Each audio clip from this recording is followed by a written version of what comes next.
Selamat pagi Bapak Ibu Saudara yang terkasih di dalam Tuhan.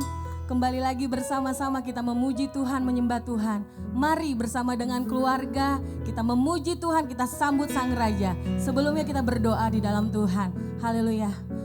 Bapak, kami ucap syukur buat pagi indah ini.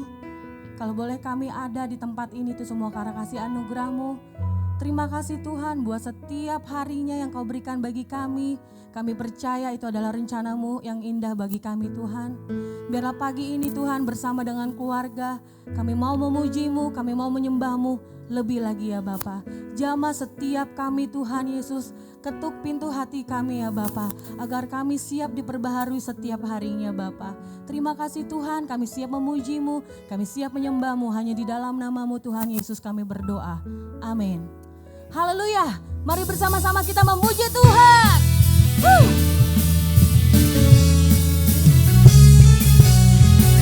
Yang di rumah bersama-sama kita bersorak-sorai kemuliaan Tuhan.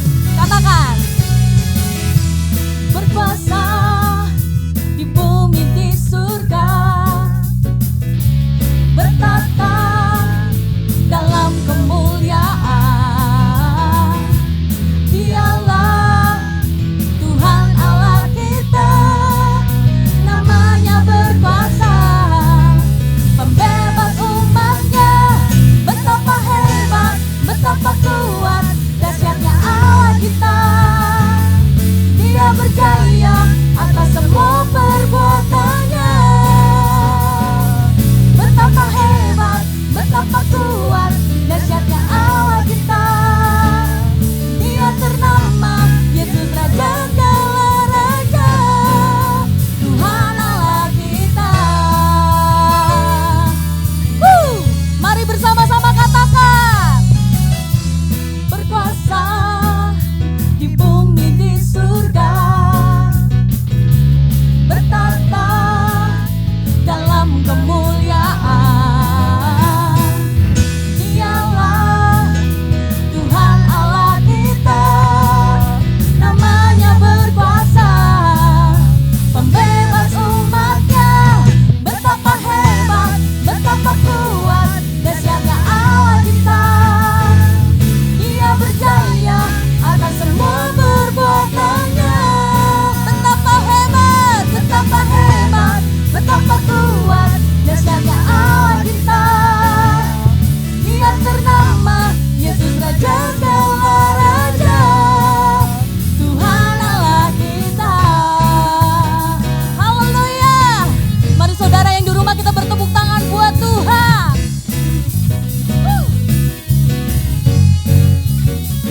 Yesus dahsyat, Yesus luar biasa. Haleluya. Angkat tanganmu saudara, katakan, betapa hebat, betapa kuat, dahsyatnya Allah kita. Dia berjaya atas semua perbuatannya. Betapa hebat, betapa hebat, betapa kuat, dahsyatnya Allah kita. Dia ternama Yesus Raja segala raja. Sekali lagi di hadapan Tuhan. Betapa kuat, dahsyatnya Allah kita. Dia berjaya atas semua perbuatannya. Betapa hebat, betapa kuat, dahsyatnya Allah kita. Dia ternama Yesus Raja segala raja, Tuhan Allah kita. Haleluya, Tuhan Allah kita.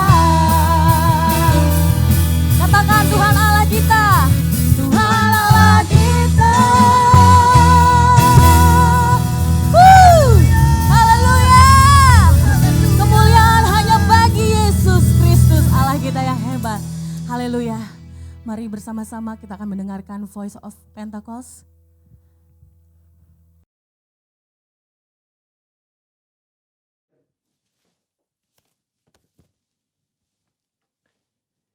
Shalom, apa kabar saudara? Saya percaya kita semua luar biasa. Voice of Pentecost kali ini kita akan membahas mengenai Mamon. Pernahkah saudara melihat ada orang yang begitu kaya tetapi tidak bisa menikmati kekayaannya? Salomo memperhatikan hal yang sama dalam Pengkhotbah 5 ayat 12 sampai 13. Ada kemalangan yang menyedihkan kulihat di bawah matahari. Kekayaan yang disimpan oleh pemiliknya menjadi kecelakaannya sendiri. Dan kekayaan itu binasa oleh kemalangan. Sehingga tak ada satupun padanya untuk anaknya. Saudara, Yesus sangat memperhatikan bagaimana seseorang melihat harta materi dan mengelola keuangannya.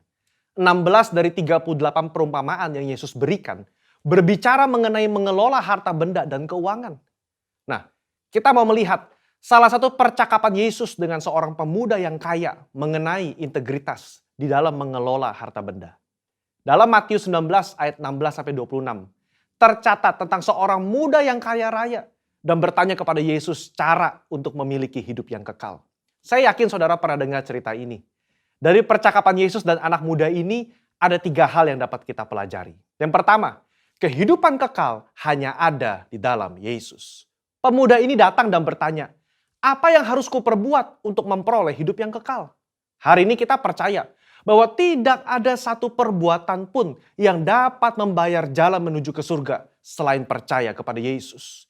Kehidupan kekal diberikan kepada mereka yang percaya kepada Tuhan dan itu diterima karena kasih karunia melalui iman. Kenapa Yesus tidak berkata seperti itu kepada anak muda ini? Karena pada saat itu pengetahuan dan pemahaman orang-orang mengenai keselamatan belum dibukakan. Yesus belum mati di atas kayu salib. Dalam kasus ini, Yesus mengubah fokus anak muda ini dari melakukan apa yang baik kepada siapa yang baik. Bapa itu sendiri. Karena keselamatan ada dalam pribadi, bukan dalam perbuatan.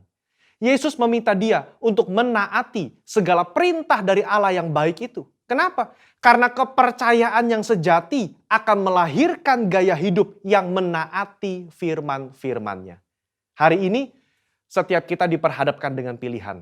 Mau atau tidak mau menaati firman-Nya. Dalam hal integritas, meskipun tidak ada orang yang melihat, apakah kita tetap menaati firman? Yohanes 14 ayat 15 berkata, jikalau kamu mengasihi aku, kamu akan menuruti segala perintahku. Yang kedua, jangan sampai mamon menjadi Allah kita. Pemuda yang kaya ini dengan yakin berkata bahwa ia telah menaati seluruh hukum Taurat yang diajarkan oleh Musa kepada bangsa Israel.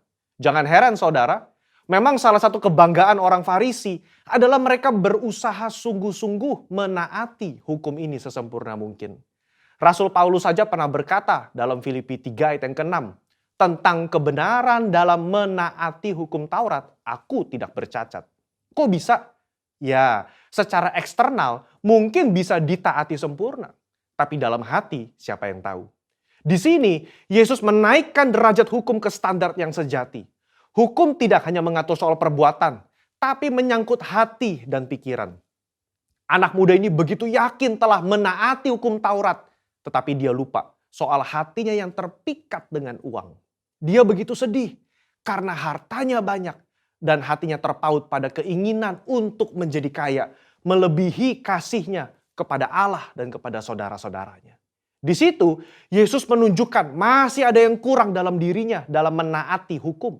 Serta memberitahukan bahwa Allah yang disembah oleh anak muda ini sebetulnya bukan Tuhan, tetapi Mamon. Anak muda ini lebih suka menaati Mamon ketimbang menaati perintah Allah. Disinilah letak integritas hati berada. Kesesuaian pikiran dan hati terhadap firman Tuhan. Poin yang ketiga, kita harus selalu mengecek motivasi hati kita. Matius mencatat, ketika orang muda itu mendengar perkataan itu, pergilah ia dengan sedih sebab banyak hartanya. Kenapa dia sedih? Karena Yesus menunjukkan dengan jelas apa yang menjadi fokus utama dalam hidupnya, yaitu uang. Kedua, dia sedih karena meskipun sudah tahu akar masalahnya, dia tidak rela menukar harta duniawinya dengan harta di surga. Kehidupan kekal itu sendiri. Saudara, Allah begitu mengasihi saudara dan saya. Dia tidak rela kita tertipu dengan kenikmatan duniawi yang bersifat sementara. Padahal di surga nanti, kebahagiaan yang dia siapkan itu kekal adanya. Mungkin kita berpikir, biarlah di dunia hati saya fokus mencari uang dan uang dan uang. Nanti begitu di ujung kehidupan, baru saya berpikir soal surga dan Yesus. Tidak ada yang tahu kapan ajal menjemput. atau kapan Tuhan datang menjemput kita. Yesus sudah berkata dalam Matius 6 ayat 24, tidak seorang pun dapat mengabdi kepada dua tuan. Kamu tidak dapat mengabdi kepada Allah dan kepada Mamon. Ini berbicara soal integritas hati kita di hadapan Tuhan. Orang yang terus-menerus berfokus kepada uang atau mamon akan kesulitan menempatkan Tuhan sebagai prioritas pertama dalam hidupnya. Percayalah, kita yang mencari dahulu kerajaan Allah dan kebenarannya, Tuhan akan cukupkan kebutuhan kita di dunia ini. Allah adalah Bapa yang baik, yang suka memberi berkat kepada anak-anaknya. Mari kita belajar mengucap syukur dan menerima berkat yang Tuhan berikan dengan rasa cukup. Saya tutup dengan kata-kata bijaksana dari Raja Salomo. Siapa mencintai uang tidak akan puas dengan uang. Siapa mencintai kekayaan tidak akan puas dengan penghasilannya. Saya berdoa, kita semua mengucap syukur atas berkat yang Tuhan beri dalam hidup ini. Dan biarlah hidup kita terus menjadi berkat bagi orang lain. Mari berlomba-lomba mengumpulkan harta di surga, bukan di dunia ini. Saudara, untuk penjelasan lebih lengkap dari tim teologi kami, jangan lupa buka link yang ada di atas atau scan QR Code yang tersedia. Salam integritas, Tuhan Yesus memberkati.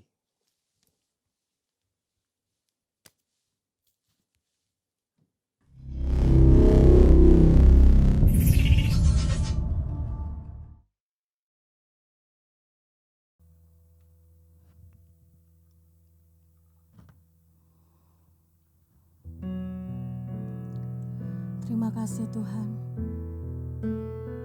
Ini setiap kami ya Bapa. Kami mau naikkan ucapan syukur kami di hadapan-Mu. Kami mau nyatakan kebesaran dan kemuliaan-Mu Tuhan. Biarlah lewat pujian ini Tuhan, bagi setiap kami yang lemah dikuatkan. Bagi setiap kami yang putus harapan, kami punya masa depan yang indah bersama-Mu Tuhan. Karena kami tahu Tuhan, kami punya Tuhan yang besar. Kami punya Tuhan yang hebat. Kami punya Tuhan yang ajaib ya Bapa. Terima kasih Tuhan Yesus.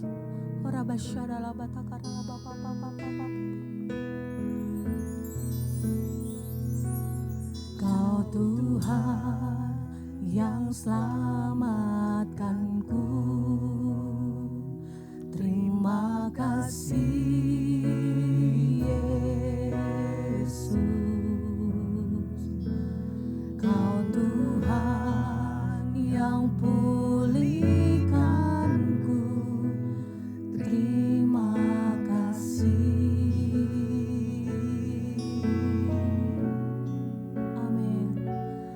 Kau Tuhan yang sembuhkanku, terima kasih.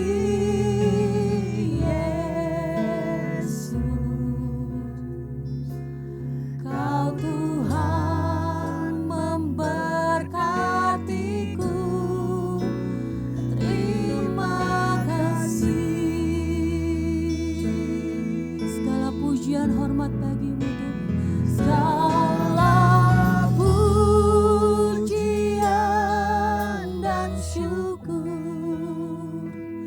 hanya bagimu Yesus. Dengan apakah ku balas kasih-Mu?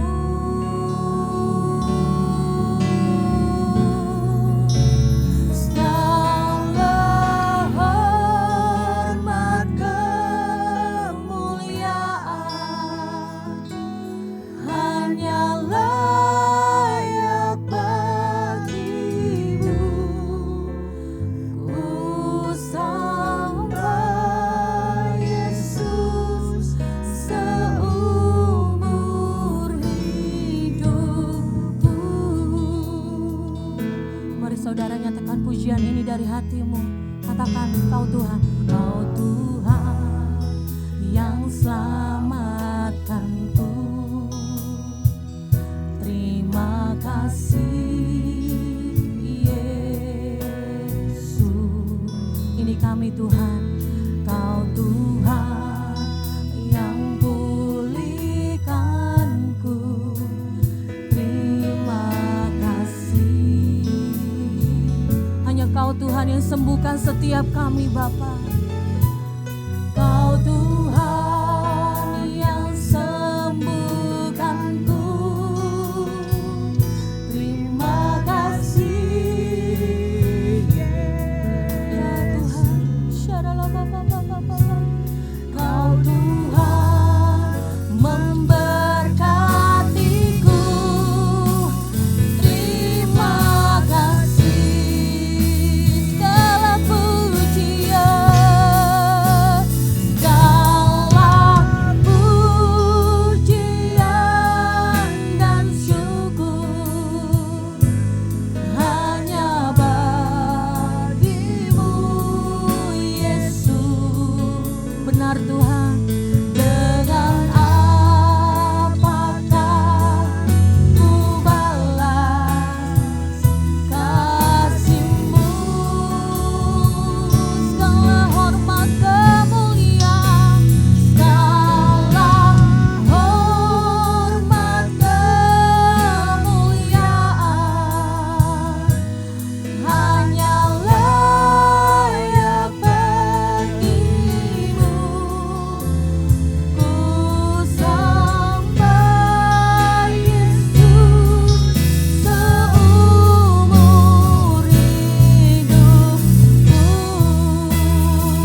Mari Bapak Ibu Saudara, kita akan mendeklarasikan arti Pentakosta ketiga.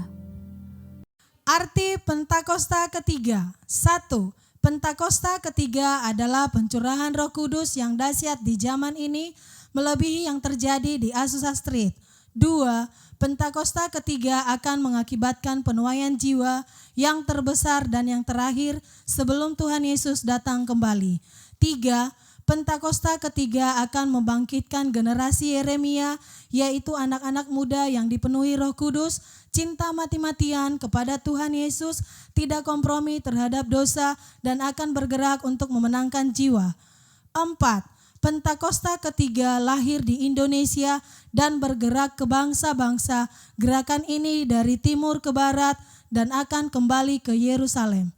5. Pentakosta ketiga akan memberikan kuasa untuk menyelesaikan amanat agung dan setelah itu Tuhan Yesus datang kembali. Selamat hari Minggu saudara, senang sekali bisa bersama-sama dengan jemaat GBI Golden dan sudah sekian lama kita tidak bertatap muka dan hari ini saya mendapat kesempatan untuk menyampaikan firman. Terima kasih untuk pengurus dan gembala yang telah memberi kesempatan bagi saya dan hari ini saya ingin menyampaikan firman Tuhan dan kiranya ini menjadi berkat bagi kita, menjadi kekuatan bagi kita dan menjadi penyemangat bagi kita untuk melewati masa-masa sulit dan masa-masa transisi perubahan dalam hidup kita. Mari kita sebelum kita mulai kita berdoa lebih dulu. Bapa yang baik, terima kasih untuk anugerah-Mu. Satu hari lagi Tuhan berikan kepada kami untuk beribadah. Dan satu hari lagi kami mau memberi hidup kami, memberi telinga kami, memberi hati kami, memberi kaki kami dan tangan kami untuk melakukan firman-Mu, untuk memahami kehendak-Mu dan menjadikannya nyata di bumi seperti di sorga.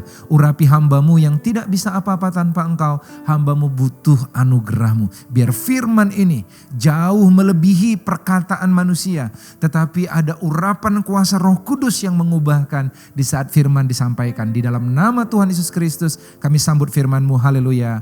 Amin.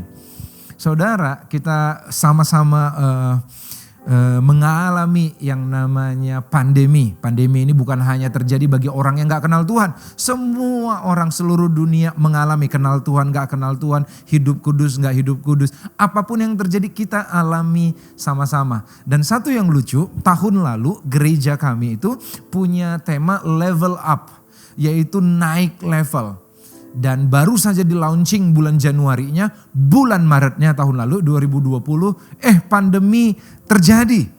Semua bertanya, kenapa Tuhan, kenapa Tuhan? Saya juga bertanya, Tuhan apa maksudmu di balik semuanya ini? Semuanya rencana-rencana berantakan. Jadwal saya khotbah setahun, semua berubah saudara. Cara beribadah berubah, cara kerja berubah. Belum lagi begitu banyak masalah yang ditimbulkan akibat ekonomi, akibat konflik di rumah, work from home, worship from home, school from home, and war at home saudara. Berantem juga di rumah saudara. Sehingga berita-berita menulis banyak banget permohonan cerai selama pandemi terjadi. Saya tanya kenapa Tuhan, sampai akhirnya saya menyadari daripada bertanya kenapa, lebih baik saya tanya apa maksud Tuhan.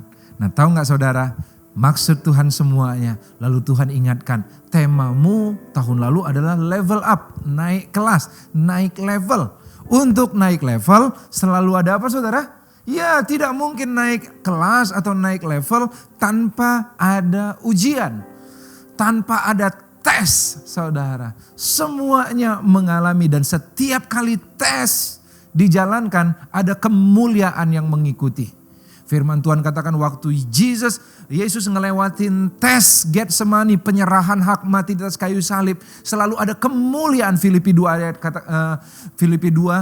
berkata seperti ini, oleh karena dia menyerahkan nyawanya, Tuhan memberikan dia kemuliaan sehingga setiap lutut bertelut, semua lidah mengaku Yesus itu Tuhan, diberikan otoritas. Abraham ngelewatin tes, dia menjadi naik level, bukan jadi Abram doang, jadi bapak yang dihormati, tetapi menjadi bapak bagi banyak bangsa. Abraham, setiap kali tes ada kemuliaan yang mengikuti. Daripada kita pusing masalah pandemi ini, lebih baik kita fokus dengan ujian-ujiannya, dan fokus dengan sikap hati yang diperlukan sehingga keluar dari sini. Saudara, badai pasti berlalu, pandemi pasti lewat, tetapi dengar baik-baik saudara, tetapi yang kita tahu apakah kita keluar dari sini tambah kuat, stronger, mulia atau tidak. Nah saudara, dunia sekarang sedang menanti-nantikan pandemi ini berlalu. Itu yang terjadi di berita-berita, yang dinanti-nantikan vaksin yang ampuh, yang dinantikan solusi buat pandemi ini. Dunia sedang menanti-nantikan itu. Tetapi kalau kita mau lebih percaya firman Tuhan daripada realita, daripada apa yang dilihat di tengah-tengah dunia, karena apa yang kita lihat seringkali menipu, maka kita lihat Roma 8 ayat 19 berkata seperti berikut. Sebab dengan sangat rindu seluruh makhluk sedang menanti-nantikan saat anak-anak Allah dinyatakan. Nah saudara, dunia kelihatannya sedang menantikan kapan lewat nih dari vaksin, kapan lolos nih kapan lewat nih dari pandemi, kapan lolos nih dari musibah ini, dari bencana alam ini, dari semua masalah yang terjadi ini. Dunia seolah-olah sedang menantikan kapan lewatnya, kapan badai berlalu. Tetapi Alkitab katakan, yang jauh di dalam roh mereka, mereka sedang menantikan ini. Mereka menantikan saat anak-anak Allah dinyatakan tampil. Siapakah anak-anak Allah? Saya dan saudara. Saya dan saudara. Nah kata anak-anak Allah ini agak berbeda dengan kata anak-anak Allah dan yang tertulis dalam Yohanes 1 ayat 12. Jadi dalam bahasa Yunani kata anak itu ada dua saudara. Yang pertama namanya teknon, itu anak karena kelahiran. Contoh anak saya namanya Sean, begitu dia lahir di keluarga kami, diurus aktenya secara legalnya, otomatis dia masuk dalam KK kami, kartu keluarga. Dia anak secara legal saudara. Jadi dia tidak perlu melakukan apapun, dia anak karena lahir di keluarga kami. Itu namanya teknon, T-E-K-N-O-N, bahasa Yunaninya, anak. Nah inilah yang tertulis, kata teknon ini yang dipakai dalam Yohanes 1 ayat 12. Yang berkata bahwa tetapi setiap orang yang menerimanya diberinya kuasa untuk menjadi anak-anak Allah. Percaya Yesus otomatis jadi teknon, anak karena kelahiran. Tetapi kata anak Allah dalam Roma 8 ayat 19 yang baru kita baca tadi, beda, bukan teknon tapi huios, H-U-I-O-S. Huios itu bukan anak karena kelahiran, tetapi lebih anak karena kemiripan sifat, anak karena kedewasaan. Jadi orang kalau ngelihat Sean anak saya, mereka tidak perlu cek kakaknya, ngelihat gayanya, ngelihat sifatnya, ngelihat cara dia hidup. Orang bisa lihat, pasti kamu anaknya Tommy.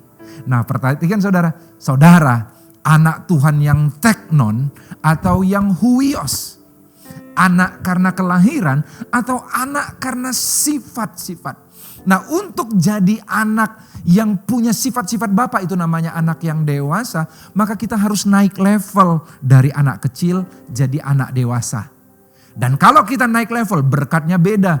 Kitab Galatia katakan selama kita masih anak, kita nggak beda dari hamba. Tetapi kalau kita sudah dewasa atau akil balik katanya di dalam kitab Galatia, maka kita bisa mewarisi seluruh berkat-berkat rohani. Kenapa ada banyak berkat-berkat rohani yang kita nggak alami di dalam hidup? Kenapa nggak banyak kepercayaan-kepercayaan yang diberikan Tuhan dalam hidup kita? Sederhana, Tuhan belum melihat kita dewasa. Dia anggap kita anak, tapi masih anak kelahiran. Karena lahir baru, karena percaya Yesus. Bukan karena anak yang kemiripan sifat. So kita perlu level up. Nah gereja juga perlu level up, naik level. Saya sebut level pertama. Level pertama gereja adalah gereja, a church is not a club of saints, but a hospital for sinners. Level pertama dari gereja adalah gereja bukanlah klub dari orang-orang kudus, tetapi rumah sakit bagi para pendosa. Nah kata kuncinya adalah penerimaan. Saudara, apapun kondisi saudara, datanglah ke gereja ini. Mau dia Apakah dia mungkin masih terlibat dosa judi, mabok, belum bisa melepaskan selingkuhan, atau narkoba, atau mungkin saudara terlibat LGBT dan lain sebagainya. It's okay, gereja terbuka bagi saudara. Karena a church, gereja bukanlah hanya kumpulan orang-orang kudus, not a club of saints, tetapi rumah sakit, hospital for sinners. Ini level gereja yang pertama. Suatu kali saya ngelihat ada cerita di dalam Alkitab yang merupakan gambaran naik levelnya gereja atau komunitas orang percaya. 1 Samuel 22 ayat yang pertama. So latar belakangnya saat itu Daud lagi dikejar-kejar oleh Raja Israel, saudara. Ingin dibunuh, yaitu Saul. Saudara kalau dikejar-kejar tukang utang dan lain, mungkin saudara bisa pindah-pindah lah saudara. Tetapi yang ngejar ini raja dengan pasukan yang banyak, yang gak ada pilihan lain selain lari. So Daud dalam kondisi sangat tertekan saat itu dia lari. 1 Samuel 22 ayat 1. Lalu Daud pergi dari sana dan melarikan diri ke gua Adulam. Ketika saudara-saudaranya dan seluruh keluarganya mendengar hal itu, pergilah mereka ke sana mendapatkan dia. Jadi keluarganya ngumpul, begitu tahu Daud lari ke gua. Berhimpunlah juga, datang juga kepadanya setiap orang yang dalam kesukaran, setiap orang yang dikejar-kejar tukang piutang, setiap orang yang sakit hati. Maka ia menjadi pemimpin mereka. Daud terima mereka dan Daud jadi pemimpin mereka. Bersama-sama dengan dia, 2-3 orang? No, 400 orang. Wow, di tengah kondisi susah yang Daud alami, dia menampung orang-orang yang gak ada harapan ini. Yang hopeless, yang dikejar tukang utang lari. Saudara kebayang penakutnya orang ini dikejar tukang utang, piutang lari. Orang yang lari dari kenyataan. Begitu sakit hati, kecewa, pindah gereja, pindah komunitas. Gampang banget sakit hati saudara. Kerjanya dendam, iri hati. Begitu gak dapetin apa yang diinginkan, lari, kecewa saudara. Seorang-orang begini ngumpul semua sama Daud. Apakah Daud terima? Ya Daud adalah gambaran gereja saudara. Gambaran dari Tuhan. Tuhan memulihkan, awal-awal Tuhan memulihkan. Jadi orang-orang ini yang kacau ini yang ditampung Daud adalah gambaran gereja Tuhan. Di awalnya diterima oleh Yesus Kristus. Diterima. It's okay, masih level 1.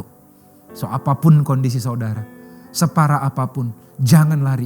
Datang ke sini, di sini ada penerimaan. Saya percaya GBI Golden ini memang dimaksudkan Tuhan untuk menjadi rumah sakit bagi orang berdosa. Di sini Anda dan saya dipulihkan. Saudara datang.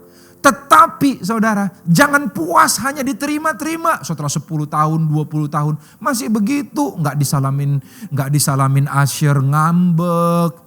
Gak dapat jadwal, langsung protes. Kurang waktu sakit, gak ada yang jenguk, langsung pindah gereja. No saudara. Itu level 1 tuh, level penerimaan. Kita harus bertumbuh. Kenapa? Karena saya selalu berkata begini, Tuhan memang menerima kita apa adanya. Tetapi dia tidak akan membiarkan kita tetap apa adanya. Kenapa? Karena dia tahu potensi dalam kita. Dia tahu kita itu orang yang bisa bertumbuh jadi dewasa. Gak anak-anak terus. Walaupun anak-anak itu lucu. Tetapi kalau terus-terusan gitu gak lucu lagi saudara, gak lucu. Amin saudara. Mari kita lihat sama-sama. Lalu suatu kali jadi apakah orang ini? Begitu Daud menjadi pemimpin mereka. Singkat cerita di akhir kisah hidup Daud. Di dalam kitab 2 Samuel pasal yang ke-23. Semua 400 orang itu yang kacau itu diubahkan oleh Daud. Diubahkan. Menjadi apa saudara? Menjadi pahlawan. 2 Samuel 23 ayat 8. Inilah nama pahlawan yang mengiringi Daud. Ishibaal orang Hakmoni, kepala Triwira. Ia mengayunkan tombaknya melawan 800 orang yang tertikam mati dalam satu pertempuran. Wah ini kayak komik banget saudara. Satu orang ngelawan 800 orang. Sesudah dia Eleazar anak Dodo orang Ahohi. Ia termasuk ketiga pahlawan itu. Ia ada bersama-sama dengan Daud ketika mereka mengolok-olok orang Filistin yang telah berkumpul di sana untuk berperang. Padahal orang-orang Israel telah mengundurkan diri. Berdua sama Daud ngejekin tentara satu pasukan orang Filistin. Berdua mereka menang saudara. Ayat 10, tetapi ia bangkit dan membunuh demikian banyak orang Filistin sampai tangannya lesu dan tinggal melekat pada pedangnya. Tuhan memberi pada hari itu kemenangan yang besar, rakyat datang kembali mengikut dia hanya untuk merampas. Sesudah dia, sama anak Age orang Harari, ketika orang Filistin berkumpul di Lehi, di sana ada sebidang tanah ladang penuh kacang merah dan tentara yang telah lari dari orang Filistin, maka berdirilah ia di tengah-tengah ladang itu, ia dapat mempertahankannya dan memukul kalah orang Filistin. Demikianlah diberikan Tuhan kemenangan yang besar. Siapa orang-orang hebat ini? 400 orang yang tadinya dikejar tukang piutang aja lari. Begitu ada masalah sakit hati lari dari kenyataan. Sekarang mereka menjadi pahlawan yang gak lari. Ada pasukan mereka mempertahankan lahan mereka, saudara.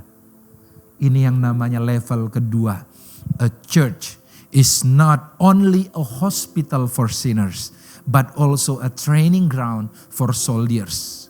Gereja bukan hanya rumah sakit bagi orang-orang berdosa, tetapi juga tempat pelatihan, training ground bagi tentara-tentaranya Allah. Kalau kata kunci pertama hospital for sinners itu adalah penerimaan dan pemulihan, kata kunci yang kedua, level kedua adalah militan dan bisa diandalkan. Nah saudara, ini dia. Bagaimana caranya Daud bisa mengubah apa yang dimiliki, sikap apa yang dimiliki oleh 400 orang itu. Sehingga akhirnya bisa menjadi pahlawan-pahlawan yang demikian luar biasa. Bisa diandalkan. Sampai singkat cerita akhirnya mereka tetap dibawa oleh Daud. Walaupun Daud akhirnya berubah dari pemberontak menjadi apa saudara? Dari pelarian menjadi raja Israel saat itu. Apa yang bisa membuat kita level up di tengah-tengah masa sulit ini? Hidup kita boleh kacau di masa lalu. Keadaan boleh sulit. Kita boleh direndahkan di masa lalu. Tetapi ingat saudara. Tapi ingat rencana Tuhan besar buat saudara. Saudara harus naik level. Jangan puas hanya di situ terus. Jangan puas. Memang Tuhan Yesus terima terus apa adanya. Tetapi Tuhan ingin mengembangkan kita saudara. Supaya kita menjadi pribadi yang apa saudara? Yang maksimal di hadapan Allah. Tuhan punya rencana besar buat saudara. Apa yang dilakukan Daud dan apa sikap yang dimiliki oleh orang-orang ini sehingga akhirnya bisa naik level. Lanjutan kisahnya menggambarkan apa sikap yang dibutuhkan untuk bisa naik level saudara. Ayat 13. Sekali datanglah 3 orang dari ke-30 kepala mendapatkan Daud menjelang musim menuai dekat Gua Adulam. Jadi masih di sekitar Gua Adulam ya. Sedang sepasukan orang Filistin berkemah di lembah Refaim. Pada waktu itu Daud ada di dalam kubu gunung dan pasukan pendudukan orang Filistin pada waktu itu ada di Betlehem, kotanya Daud di Betlehem. Lalu timbullah keinginan pada Daud. Dia cuma nyeletuk saudara. Ia berkata, sekiranya ada orang yang memberi aku minum air dari perigi. Perigi itu sumur ya. Dari perigi Betlehem yang ada dekat pintu gerbang. Lalu begitu nguping saudara, ketiga pahlawan itu menerobos perkemahan orang Filistin. Mereka hajar itu saudara satu pasukan. Mereka menimba air dari perigi Betlehem yang ada dekat pintu gerbang. Mengangkatnya dan membawanya kepada Daud. Saya membayangkan mereka bercucuran darah untuk ngambil semangkuk air doang. Mereka membawanya kepada Daud tetapi Daud tidak mau meminumnya. Melainkan mempersembahkannya sebagai korban curahan kepada Tuhan. Lihat Daud begitu melihat korban cucuran darah demi membawakannya semangkuk air saudara. Apa yang dilakukannya? Dia katakan no. Aku harus ubah ini levelnya bukan jadi air minum. Dinaikkan kemuliaannya. Hasil kerja orang-orang itu dinaik levelkan oleh Daud. Bukan jadi air minum tetapi jadi air korban curahan yang nilainya berharga di mata Tuhan. Dia mempersembahkannya sebagai korban curahan kepada Tuhan. Katanya, jauhlah daripadaku ya Tuhan untuk berbuat demikian. Bukankah ini darah orang yang telah pergi dengan mempertaruhkan nyawanya dan tidak mau ia meminumnya. Itulah yang dilakukan ketiga pahlawan itu. Wow. Dari kisah yang terakhir kita baca dari ayat 13 sampai ayat yang ke-17 ini, kita bisa melihat apa sikap yang dimiliki oleh orang-orang yang dipulihkan Daud, yang dibuat naik level sama Daud ini, dan apa sikap Daud yang mewakili Tuhan kepada gerejanya. Apa yang bisa membuat orang level up? Apa yang bisa membuat orang naik kelas di masa susah ini? Yang pertama, saudara, di ayat 23 di ayat 2 Samuel 23 ayat 13 tadi dikatakan, sekali datanglah 3 orang dari ke-30 kepala mendapatkan Daud menjelang musim menuai dekat Gua Adulam, sedang sepasukan orang Filistin berkemah di lembah Refaim. Pada waktu itu Daud ada di dalam kubu gunung dan pasukan penduduk orang Filistin itu ada di Betlehem. Lalu timbul keinginan pada Daud dan ia berkata, sekiranya ada orang yang memberi aku minum air dari perigi Betlehem. So Daud sendiri udah ngerasa itu udah gak mungkin. Karena sumur Betlehem lagi diduduki oleh tentara, sepasukan tentara Filistin. Itu sama kayak cuman celetukan doang, kerinduan doang. Sama kalau kayak saya bayangkan saya pergi ke Afrika, lagi di Afrika lagi panas terik, tiba-tiba nyeletuk saya sama teman saya, saudara. Saya tahu itu gak mungkin, saya bilang gini, aduh enak ya panas-panas gini minum chat time. Artinya sebenarnya saya gak pengen karena tahu itu lagi gak mungkin karena saya lagi ada di Afrika. Gitu juga Daud tahu itu gak mungkin karena sepasukan lagi ada di sana. Tetapi ada orang-orang yang siap sedia mendengarkan Daud. Kenapa mereka bisa dengar celetukan? Saya bayangkan Daud itu cuma bergumam, saudara. Gak mungkin dia umumkan pidato keras-keras omongan seperti ini, saudara. Dia cuma bergumam, dia cuma nyeletuk tetapi didengar. Syarat pertama kalau mau level up. Gereja Tuhan kalau mau level up. Dekat dengan Tuhan. C yang pertama, saya sebut 3 C ya supaya gampang. Close. Dekat sama Tuhan. Kalau kita nggak dekat, kita nggak bisa tahu, nggak bisa dengar suaranya, isi hatinya. Saudara perlu keluar dari kesibukan saudara, mendekat kepada Tuhan. Bersama-sama dengan Tuhan, beda dengan alone with God. Atau sendirian dengan Tuhan. Saudara butuh waktu sendirian dengan Tuhan. Bukan cuma sekedar bersama-sama KKR dengan Tuhan, melakukan mukjizat dengan Tuhan. Itu keren, tetapi Tuhan pengen kita alone dengan Tuhan. Sendirian, dekat. Di dalam kesendirian, dalam solitude, kesunyian, kita dekat. Yesaya 30 ayat 15 berkata seperti ini, dalam tinggal diam dan bertobat di situ letak kekuatanmu. Dalam tinggal tenang dan percaya, di situ kemenanganmu, saudara. So dekat. Kalau kita nggak dekat sama Tuhan, maka bawaannya kita khawatiran. Orang yang nggak dekat sama Tuhan pasti ciri utama khawatir. Kenapa? Karena Tuhan itu ilahi, spiritual. Sedangkan dunia tempat kita hidup itu penuh kebalikannya. Kalau di dalam spiritual, di alam roh ada iman, maka di dunia adalah kebalikan dari iman. Kebalikan iman namanya ketakutan atau kekhawatiran, saudara. Gak mungkin kita jadi orang berani kalau gak dekat sama Tuhan. So orang-orang ini dekat sehingga bisa dengar kata-kata Daud. Saudara, dalam masa-masa ini, kalau kita kebanyakan dengar kata dunia, bawaannya panik. Bawaannya panik, gak bisa punya kekuatan untuk hidup. Gelisah, kita gak bisa prediksi masa depan itu gimana. Capek memprediksinya. Tapi mendekatlah kepada Tuhan. Suatu kali ada satu cerita saya sama anak saya. Sean, anak saya yang pertama. Anak saya ini sejak dalam kandungan saya selalu berkata bahwa dia itu jadi presiden Indonesia. Tentu saya udah pernah cerita sama saudara ya. Tiap sampai sekarang, tadi pagi juga saya tumpang tangan berkata, Sean, kamu presiden Indonesia. Mungkin gara-gara doa itu juga dia jadi orangnya perencana. Jadi dia gak bisa tenang kalau belum berencana. Tiap malam kami tidur bersama berdua saudara. Lalu apa yang terjadi saudara? Sean biasanya dekat sama saya. Lalu sebelum tidur dia selalu bertanya pertanyaan ini. Pertanyaan yang sama tiap malam. Daddy besok ngapain? Daddy besok ngapain? Dia harus tahu besok itu ngapain. Dan saya harus jawab, begitu saya dengar jawaban saya, dia jadi tenang dan besok dia akan tagih. So saya harus jawab, besok kita keliling kompleks, besok kita naik sepeda dan lain sebagainya saudara. Dan besoknya pasti harus saya tepati. Dan suatu malam saya lagi bareng-bareng sama dia, tidur samping-sampingan begitu dekat. Tapi saya lagi nunggu-nunggu nih dia kapan nanya, Daddy besok ngapain? Tapi dia gak nanya-nanya. Tiba-tiba dia deketin. Dia makin lama deketin. Begitu mukanya, begitu dekat dengan muka saya bingung ini anak lagi ngeliatin apa ya. Begitu dekat dengan muka saya, tiba-tiba dia nyeletuk kata ini. Kalimat ini dia katakan, Daddy, ada Sean di mata Daddy. Dia bilang, Daddy, Papa.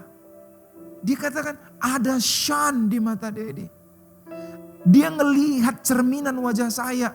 Cerminan wajah dia di mata saya. Begitu dia ngomong itu so sweet banget. Saya ngerasa itu indah banget. Karena anak saya bisa melihat ada dia di mata saya. Saya langsung diingatkan lagu Sari Simorangkir yang dari kitab Yesaya. Berkata seperti ini. Di hatimu terukir namaku. Di matamu terlukis wajahku. Bukan karena kuat gagahku. Namun hanya karena kemurahan-Mu. Waktu saya ingat lagu itu, saya ingat kitab Yesaya, Tuhan berkata, hai Israel, engkau tetap dalam ruang mataku. Saya langsung bilang sama Sean di tengah-tengah terharunya, saya katakan, Sean memang selalu ada di mata Daddy.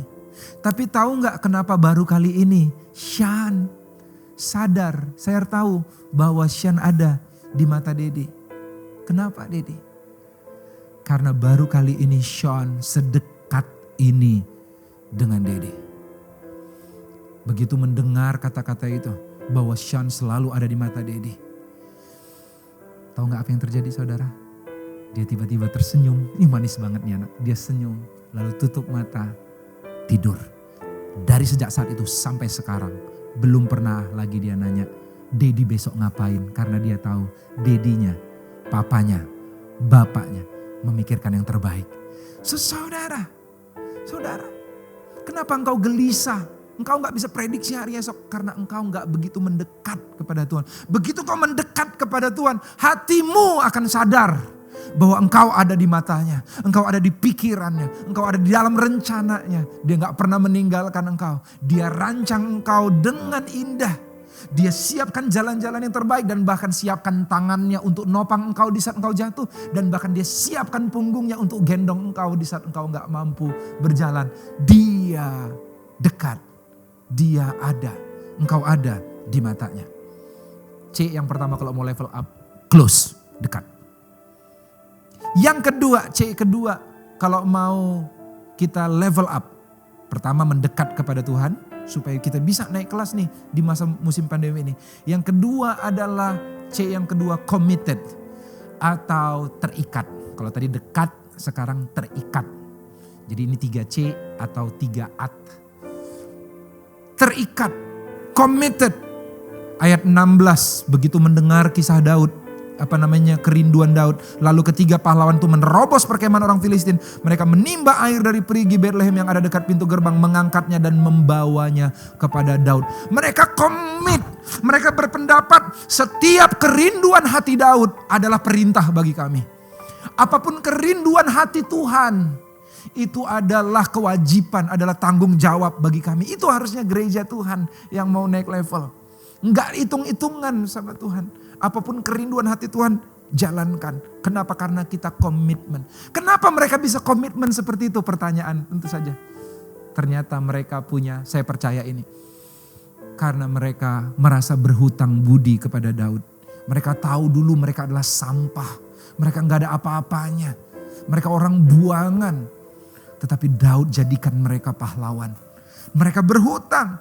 Ini yang terjadi juga kepada salah seorang jemaat kami. Saudara, jemaat kami akhirnya memutuskan dengan baik-baik. Dan kami release blessing dan berikan perlengkapi dia dengan semua yang dia butuhkan untuk pemuritan memulai gereja. Dia buka gereja. Biar saudara tahu, beliau ini adalah salah satu anak dari salah satu orang paling kaya di Indonesia.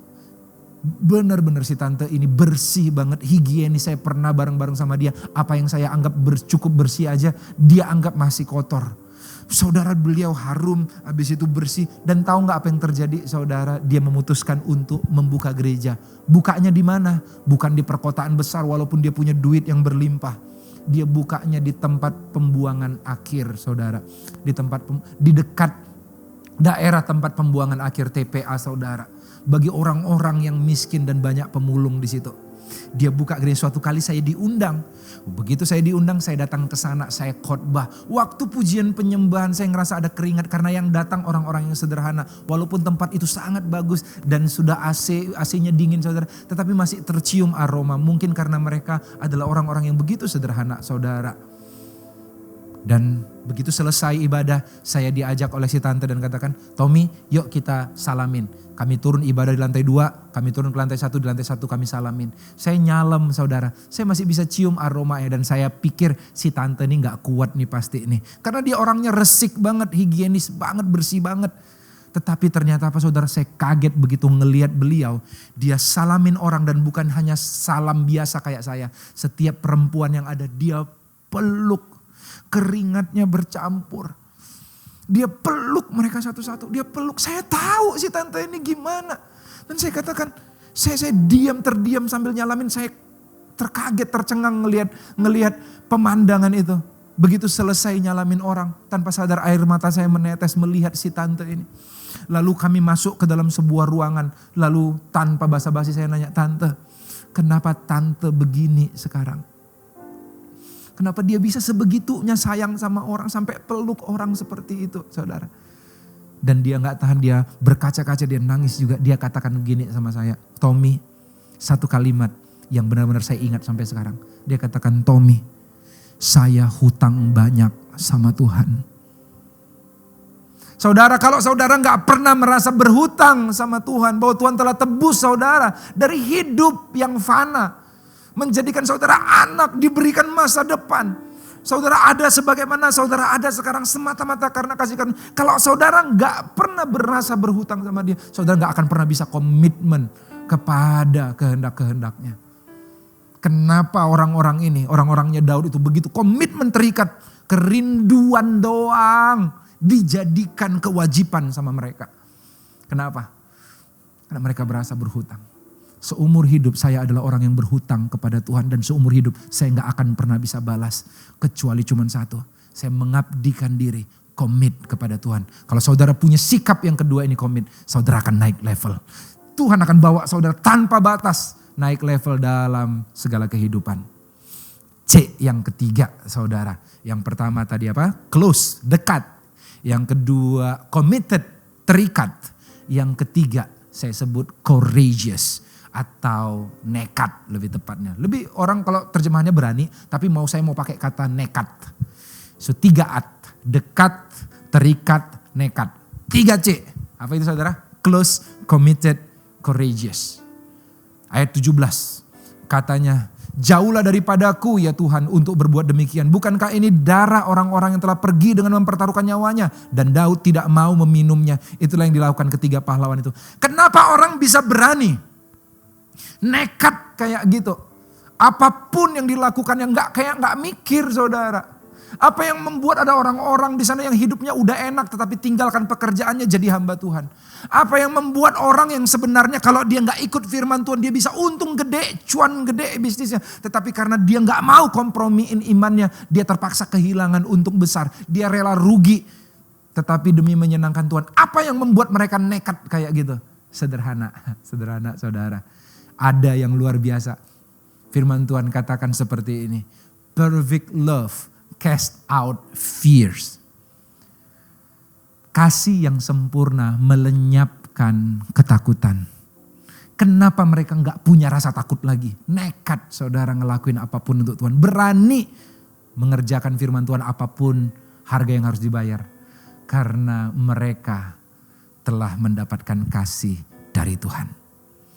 Wow, mereka mendapatkan kasih dari Tuhan. Mereka tahu rasanya dikasih oleh Daud, diterima apa adanya.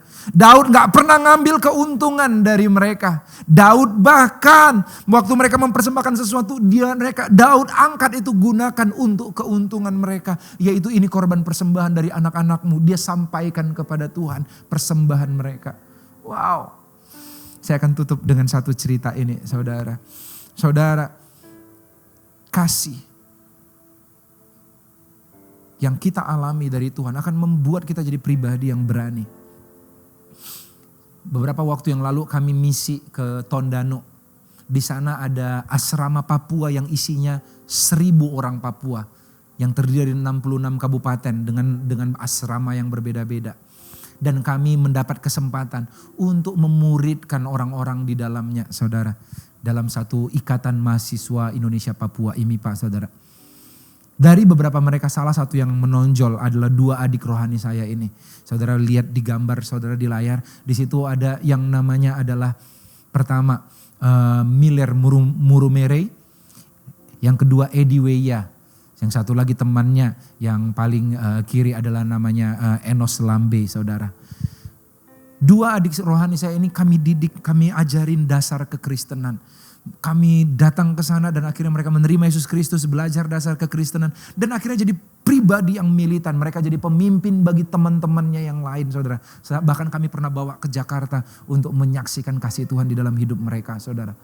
Dan mereka ini hidupnya sangat sederhana. Orang-orang Papua yang tinggal di Tondano itu hidupnya sangat sederhana. Mereka kerja serabutan, mereka cuma nunggu kiriman-kiriman yang ada. Kalau orang tuanya mampu mungkin mereka kirim, tapi kebanyakan gak mampu. Saudara, mereka nunggu beasiswa, jangan-jangan kalau gak ada makanan mereka katanya bisa masuk ke dalam ladang-ladang orang Manado, saudara. Jadi dari depan ladang itu, dari pinggir jalan kelihatannya masih ada jagungnya. Di dalam udah habis dimakanin mentah-mentah. Saking laparnya, itu cerita yang ada di sana, saudara. Di tengah keterbatasan itu tiba-tiba suatu hari mereka anak-anak ini, saudara, yang baru saja diterima apa adanya. Mereka naik level, mereka mau jadi misionaris. Dia datang kepada saya, Kak Tommy, kami mau melakukan misi sama seperti kalian yang datang dari Jakarta kemari.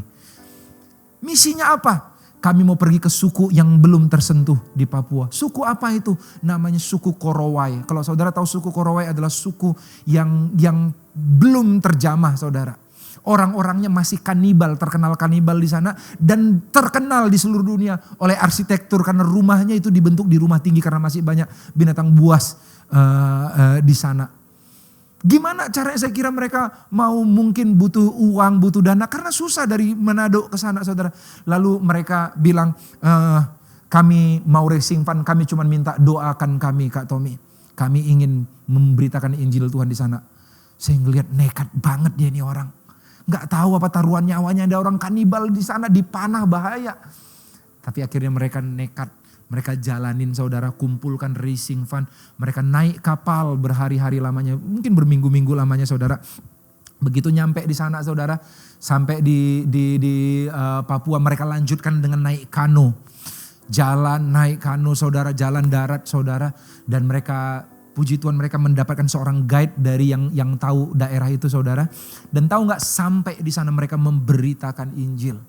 Dan waktu mereka memberitakan Injil, mereka diterima. Dan guide ini bilang gini, tahu gak kalian, waktu kita ada di kano itu, sebenarnya saya tahu ada orang yang mengirim roh jahat kepada kalian untuk membunuh kalian. Tetapi gak kena. Dan itu yang membuat orang tahu bahwa ada Tuhan di dalam mereka. Sehingga berita mereka didengarkan, pulang-pulang dari sana mereka membawa 1 orang karena keterbatasan dana mereka. Bawa 1 orang untuk disekolahkan di Tondano SMP, saudara. Anak dari suku Korowai asli, saudara. Begitu melihat, mendengar cerita mereka, saya bingung. Dari mana mereka dapat keberanian seperti ini? Kagak takut mati apa? Saya tahu jawabannya sekarang. Kenapa orang bisa courageous, berani, nekat? Karena kasih yang sempurna yang mereka dapatkan dari Tuhan melenyapkan segala ketakutan. Saudara, apapun kondisi saudara sekarang, jangan biarkan pandemi ini berlalu sia-sia.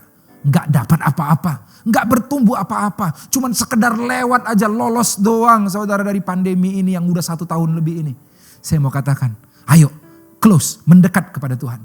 Yang kedua, tingkatkan komitmenmu, keterikatanmu kepada Tuhan. Jadikan kerinduan hati Tuhan adalah kewajiban untuk dijalankan. Yang ketiga, courageous, beranilah lakukan firman Tuhan. Sekecil apapun itu, Tuhan melihat hatimu, melindungi, menjagai dan membuat berhasil segala apa yang dikerjakan tanganmu. Mari kita berdoa. Bapa yang baik, terima kasih untuk hari ini. Hamba-Mu selesai menyampaikan firman Tuhan. Tapi aku berdoa, bawa jemaat-Mu naik level.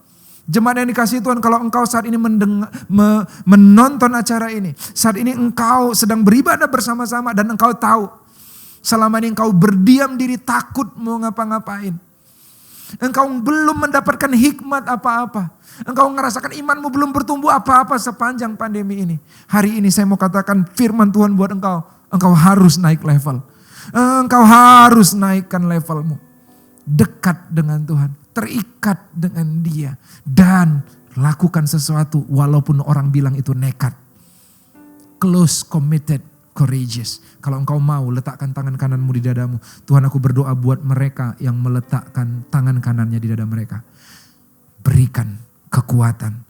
Berikan hadiratmu senantiasa melingkupi mereka. Sehingga tidak ada satupun yang bisa membuat mereka undur dari pengiringan mereka akan Tuhan.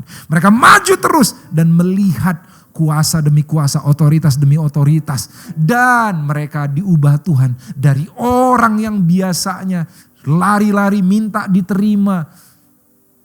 Mereka menjadi pahlawan-pahlawan yang menjadi berkat bagi kerajaan Allah. Berkati anak-anakmu apapun keadaannya. Bawa pemulihan. Biar mereka menang dalam segala kondisi mereka. Dalam nama Yesus Kristus. Hambamu selesai menyampaikan firman. Tapi biar firman ini tertanam di hati kami semua Tuhan yang mendengarnya. Dan menjadi kekuatan dan menjadi semangat yang baru untuk melakukan firman-Mu. Dalam nama Yesus kami ucap syukur, haleluya, amin.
Bapak, Ibu, Saudara-saudari, kita telah tiba di penghujung ibadah kita. Mari kita arahkan hati kita kepada Tuhan. Kita angkat kedua tangan kita dan kita terima berkat dari Tuhan. Tuhan memberkati engkau dan melindungi engkau. Tuhan menyinari engkau dengan wajahnya dan memberikan engkau kasih karunia. Dihadapkan wajahnya padamu dan diberikan engkau damai sejahtera.